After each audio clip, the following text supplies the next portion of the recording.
Thanks. I have a confession to make. My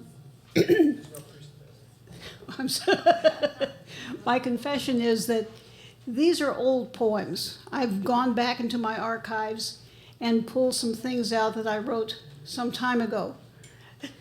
In fact, this first one was written at least 45 years ago. It's called White Flies. Once I cupped my hands around your ears and held you in a room of sleep for long. But that was in another age when we were young. We did not hear the white flies buzz around our heads or smell the sweet decay of roses. We were immortal, loved, and as it always ever was, we lost. I have outlived that life, lived others, put my hands in other hands, studied white flies, wiping tears that blurred my microscope. Still, I return, my hands around your ears, your head cradled in my lap, my heart breaking around you to keep you safe forever.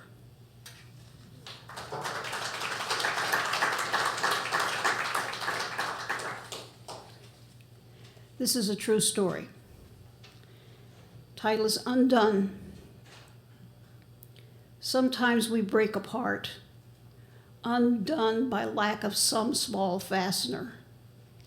He said he could make it to the ER by himself, but wanted someone, a stranger even, to be there with him. He was loading his life one suitcase at a time into his car, dragging the bags and boxes down a flight of stairs at the motel. It sounded like he had a cat stuck in his throat. If someone could just meet him there, he'd be okay. My supervisor looked into the middle distance where the answers are and shook her head. I didn't think about it, picked up my jacket, headed for the door. Sometimes when someone comes undone, you have to catch them in your hands or break.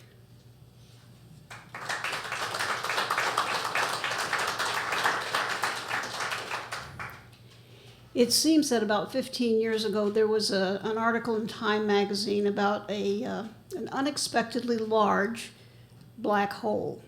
And it shouldn't have been that large. There was no explanation for it. And everyone was quite alarmed. And so I've written the poem about it called The Sky Falls on Chicken Little.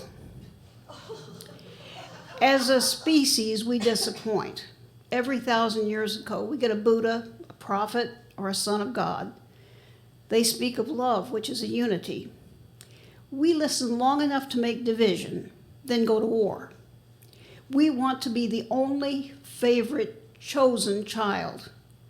We figured one big bang and our universe entire came into being.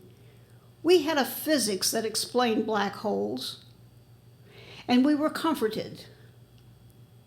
Though science also showed us how the end would someday come.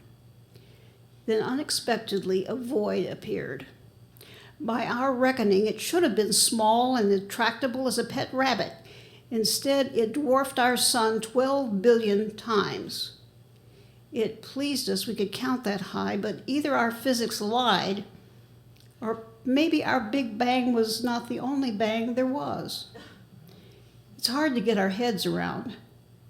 Here we believed we were an only child, and rude awakening found we're not that special after all. There's a second page. Sorry. Or maybe we could find a kind of peace thinking of God trying over and over again until he gets it right.